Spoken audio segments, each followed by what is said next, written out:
Hey, my fellow listeners. We know you guys love these creepy stories, yet most of you aren't subscribing. Please hit that sub button and join the family.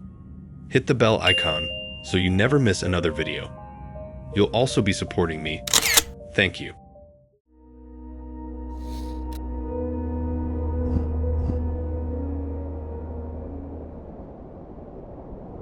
It all started with a key that felt too cold in my hand.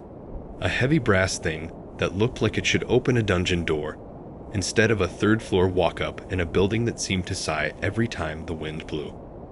The landlord, an old man named Mr. Abbott, who moved like his joints were filled with sand, didn't hand it over until he'd finished reciting this list, this bizarre set of instructions that felt less like a lease agreement and more like a ritual. His voice was a dry rasp, and he never blinked, his pale eyes just fixed on me as he laid it all out. Rule 1, he said, the mail slot in your door is for incoming mail only. Never, under any circumstances, put your hand through it to retrieve something that falls inside. If a piece of mail drops through, you leave it. You forget it. Rule 2, the sink in the bathroom has 2 taps, hot and cold. You must never let them run simultaneously. If you need warm water, you fill the basin. Rule 3, the small, painted-over closet in the hallway is to remain locked at all times. The key for it does not exist, so do not go looking for it. Rule 4, you will hear the neighbors, but you are never to acknowledge them. If you hear a party, you turn on your white noise machine, which he provided, a clunky old thing from the 80s. If you hear crying, you hum a tune, any tune. Rule 5, and this one he said, while leaning in so close, I could smell the faint scent of mothballs on his coat. If you wake up and find a single dead fly on your pillow, you are to vacate the apartment immediately for exactly 24 hours. Do not return a minute early or a minute late. He finished and just stared at me waiting. I laughed, a nervous little sound that died in my throat when his expression didn't change. I figured he was just a weird old guy, maybe a little senile, and the rules were some strange control thing. The rent was cheap, the location was perfect, and I was desperate. So I took the key and I moved in. The first week was fine, quiet. The place was furnished with old, heavy furniture that seemed to absorb light rather than reflect it. The white noise machine sat on the nightstand, unplugged. The closet door was indeed painted shut, a thick, glossy white over what looked like an old, dark wood. I followed the rules, more out of a desire to not rock the boat than any real belief in them. I was careful with the taps, I ignored the muffled sounds of a television from next door, and I made sure nothing went near that mail slot. The strangeness of it all became a sort of background hum, like the persistent buzz of the old refrigerator. That changed on a Tuesday night. I was trying to sleep when I heard the music. It wasn't loud, but it was unmistakable. A slow, jazzy number that felt both inviting and deeply sad. I remembered the rule, but curiosity is a powerful thing. I got out of bed and pressed my ear to the wall. The music seemed to swell, and for a moment, I thought I heard the soft clink of glasses and a ripple of laughter. It sounded like a wonderful party. Against my better judgment, I went to my front door and opened it a crack, just to see if there was any light from under my neighbor's door. The hallway was dark and empty. The music, however, was now clearly coming from the painted-over closet. It was as if the closet itself was the source of the sound, the thin wooden door acting as a speaker. A cold knot tightened in my stomach. I quickly shut my door, fumbled for the white noise machine, and plugged it in. The roar of static filled the room, drowning out the jazz. I didn't sleep well that night. A few days later, I was sorting my mail when a bill slipped from my fingers and fluttered right through the mail slot, landing just inside on the floor. I could see it, a white rectangle against the dark hardwood. My first instinct was to reach for the doorknob, but my hand froze. Mr. Abbott's warning echoed in my head. It was just a piece of paper, though. How could it possibly matter? I knelt down, peering through the slot. The hallway outside was a sliver of dim light. The bill lay there, innocuous. I reasoned that the rule was probably about reaching through while someone was outside, maybe to prevent getting your fingers chopped off or something. The hallway was empty. It would take half a second. I took a deep breath, unlocked the door, and swung it open. The hallway was empty. I scooped up the bill, my heart pounding for no good reason, and closed the door, locking it again. Nothing happened. I felt a surge of triumph, a feeling that I had conquered the old man's silly superstitions. That feeling lasted until later that evening. I was making dinner when I noticed a change in the light coming from the kitchen window. It was getting dark earlier, but this was different, a deep, bruised purple. Then I heard it, a faint scratching at the front door. It was a dry, persistent sound, like a dog wanting to be let in. I went to the door and looked through the peephole. Nothing. But the scratching continued, now lower down, right at the bottom of the door where the mail slot was. I backed away, my earlier bravado gone. The scratching went on for hours, a relentless, maddening sound that the white noise machine couldn't quite cover. I spent the night on the couch, wrapped in a blanket, staring at the door, waiting for something to happen. When the sun finally rose, the scratching stopped. I didn't go near the mail slot for a week after that. The next incident was the flies. I woke up one morning, groggy and unrested, and rolled over to see it there, right in the center of my pillow. A single, large black fly, perfectly intact, its wings like gossamer, and its body still.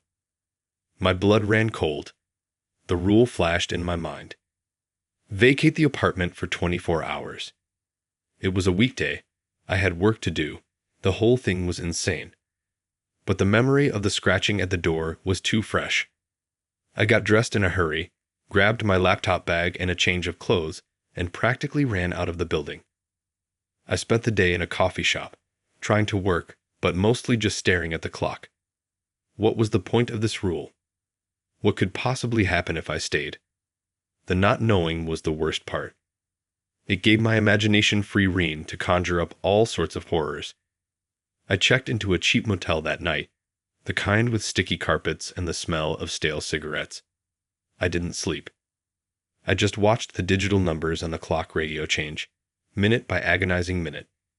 At exactly the same time I had left the previous morning, I returned to the apartment. I stood outside the door for a long moment, key in hand, half expecting to find it burned down or filled with swarm of insects. I turned the key and pushed the door open. Everything was exactly as I had left it. The bed was unmade, a coffee cup sat on the table. The only difference was the fly was gone. There was no sign of it, not even a dusty smudge on the pillowcase. A profound sense of unease settled over me then, a certainty that the rules were not just the ramblings of an old man. They were a system, a delicate and precise set of instructions for living alongside something I didn't understand. The apartment no longer felt just old and quirky. It felt occupied, in a way that had nothing to do with me. I became a model tenant after that. I followed the rules to the letter. I hummed show tunes when I heard soft, pathetic sobbing from the closet at 3 in the morning. I became an expert at washing my face with cold water and then warming it with a separate basin of hot. The white noise machine was my constant companion. Life became a strange, quiet ritual. The breaking point came about 2 months in. I had a bad day at work. Everything that could go wrong did, and I came home frustrated and exhausted. All I wanted was a hot shower. I stood in the tub, the curtain drawn, and reached for the taps. In my tired, distracted state, my hands moved on autopilot. I turned them both at once. A blast of icy water and a gout of steaming hot shot from the showerhead, mingling into a perfect, comforting spray. For a full 10 seconds, I just stood there, letting the water wash over me, the stress of the day melting away. Then I remembered. I fumbled, shutting them off, my heart hammering against my ribs. The bathroom was silent except for the drip drip drip from the showerhead and the pounding of blood in my ears. Nothing happened. I waited, holding my breath. Still nothing. I let out a shaky laugh. Maybe it was all in my head. Maybe the coincidences had just stacked up to make it seem real. I finished my shower with only the cold tap, feeling both relieved and foolish. That night, I woke up because I was thirsty. The room was pitch black, the kind of dark that feels thick and heavy. I swung my legs out of bed, and my bare feet landed not on the cool wooden floor, but in something warm and wet. I recoiled, scrambling back onto the mattress, fumbling for the lamp on my nightstand. The click of the switch sounded like a gunshot in the silence. The light that flooded the room was weak, but it was enough. The entire floor of my bedroom was covered in water. Not clean, clear water, but a murky, rusty brown liquid that smelled faintly metallic, like old pipes. It was only an inch deep, but it stretched from wall to wall. And it was warm, unnaturally so, as if it had just been pumped from some deep geothermal spring. I sat on my bed, my knees pulled to my chest, and watched. The water wasn't draining.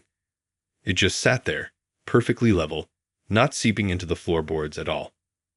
As I watched, a small bubble rose to the surface near the foot of the bed and popped with a soft, glugging sound. Then another, a few feet away. I didn't sleep for the rest of the night. I sat there, watching the stagnant, warm water fill my room, too terrified to move. When the gray light of dawn finally filtered through the window, the water was gone. That was the final straw. The visceral memory of that warm, stagnant water clinging to my skin was a brand on my mind, a sensory truth I could not rationalize away. The next morning, with a grim determination that felt brittle, I went to find Mr. Abbott. I had to know, even if the knowing was worse than the ignorance. His office was in the basement, a place I had always avoided. The descent down the concrete stairs was a journey into the building's guts, the air growing thick and cool, smelling of damp concrete and the profound must of old paper, a scent that felt less like decay and more like preserved secrets. The single bare bulb overhead did little to push back the gloom, its light swallowed by the deep shadows in the corners of the low-ceilinged room. He was there, as if he had been waiting, seated behind a heavy oak desk that was scarred and stained, its surface dominated by a single massive ledger bound in what looked like cracked leather. His pen moved in slow, deliberate scratches across a page. He did not look up as I entered, but his posture, the slight stiffening of his shoulders, indicated he was aware of my presence. I stood there for a moment, the silence pressing in on me, the words I had rehearsed crumbling to dust. I didn't know how to even begin to describe the impossible, so I just said, "The water." He looked up then, and his pale eyes, the color of winter sky, bored into me, devoid of any readable emotion. "You used both taps," he stated. His voice was flat, a simple declaration of fact.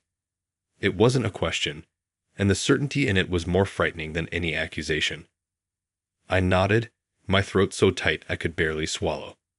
He closed the ledger with a soft, final thud, a sound that seemed to seal my confession. "You broke the balance," he said, the words measured and heavy. "The rules are not for your comfort. They are for balance. The things that are here, they are old and they are particular. They have their own rhythms, their own definitions of what is pure and what is profane. They do not like change. They do not like mixture. Hot and cold must remain separate, two distinct threads that must never be braided. Inside and outside must remain separate, a sacred distinction. Quiet and noise must remain separate. You blurred a line. You introduced a discordant note into a very old, very precise song. You are lucky it was only water." His explanation was worse than any story of a specific ghost or demon. It was bureaucratic, ecological. It framed the supernatural not as a haunting, but as a matter of tenant management. I asked him, my voice barely a whisper, "What are they?" He just shook his head, a slow, weary motion. "It doesn't matter what they are. Giving them a name doesn't make them less what they are. It only matters that you follow the rules. This is their place as much as it is yours. More, actually. You were just passing through. They were here long before the first brick was laid, and they will be here long after the last one has crumbled. You are a temporary guest, and the rules are the price of your short stay. I went back to my apartment, my mind reeling, the world tilting on its axis. His words had chilled me to the bone, not with a sudden fright, but with a deep, settling cold that seeped into my marrow. It wasn't just a haunted apartment. It was a shared space, a tenement for things I couldn't see or comprehend. And the rules were the terms of the lease, a non-negotiable contract for cohabitation with the incomprehensible. The initial primal fear was now joined by a profound sense of my own insignificance. I was a mayfly in a cathedral, buzzing around for a day, utterly unaware of the vast, ancient architecture surrounding me. I thought about moving out. Of course I did. The urge to pack a bag and never look back was a physical pull. But a strange, morbid curiosity had taken root, a grim fascination that was stronger than the fear. I had to know more. I had glimpsed the machinery behind the curtain, and I couldn't pretend it wasn't there. So I stayed. But I was changed.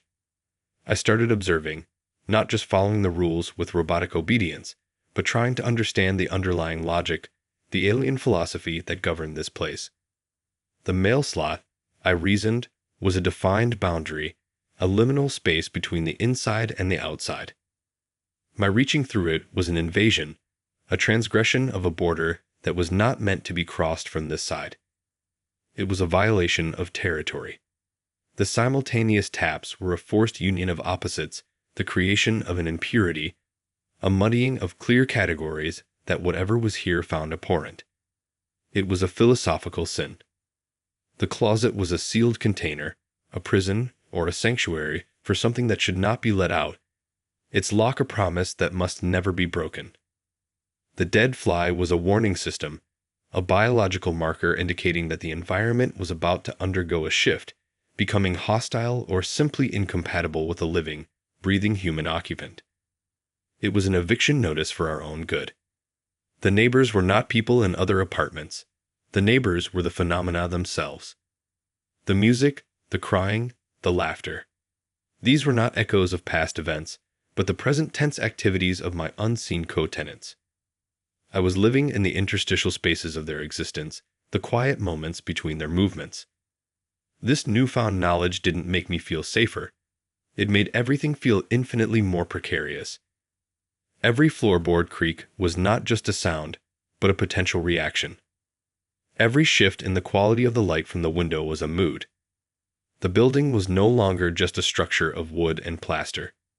It was a living ecosystem, a delicate web of cause and effect, and I was the most fragile, most temporary, and most disruptive organism within it. I became hyper-aware of my own presence, a clumsy giant in a house of fine china. I walked on the balls of my feet. I placed my cup on the counter with exaggerated care. I breathed shallowly, trying to minimize the sound of my own existence. I was a ghost in my own home, trying to move through the rooms without disturbing the silence too much, trying to leave no trace, to be the perfect, invisible roommate. I lived like that for another year, a long, tense exercise in mindfulness and suppressed terror. I never broke a rule again. The scratching at the mail slot never returned. The warm, dark water never reappeared on my floor, and I never found another dead fly on my pillow. The parties and the crying continued with a strange regularity, but I managed them with the white noise machine and my off-key humming, which now felt less like a silly ritual and more like a vital countercharm, a way of maintaining my own sonic territory. I moved out when I got a new job in another city, the offer arriving like a pardon. When I handed the heavy brass key back to Mr. Abbott, he was in the foyer, dusting the banister with a slow, methodical rhythm. He took the key from my palm, his dry, cool fingers brushing against my skin for a fleeting second. He didn't say a word, didn't wish me luck, didn't ask why I was leaving. His expression was as unreadable as it had been the first day we met. I didn't ask any more questions. I just turned and walked away, the weight of that place lifting from my shoulders with every step I took away from that sighing, watchful building. Sometimes, though, I think about that apartment. Not with nostalgia, but with a kind of grim reverence. I think about the things that live in the walls and behind the painted shut closet door, not as monsters, but as entities with their own strict, unfathomable laws. I think about the delicate, terrifying balance that keeps them in check, a balance maintained by a list of rules on a piece of paper. And I wonder about the next person, the one who took my place. I see a young man or woman, maybe an artist or a student, drawn in by the low rent and the high ceilings, laughing at the old landlord's eccentricities. I hope they got the list. I truly hope they did. And I hope, with a desperation that feels like a prayer, that they listen. Because the rules aren't suggestions. They are not the ramblings of a senile old man. They are the only thing standing between you and the warm, dark water rising up to meet your feet in the middle of the night, the only barrier that keeps the quiet old things in this world from noticing the loud, temporary one you have built for yourself.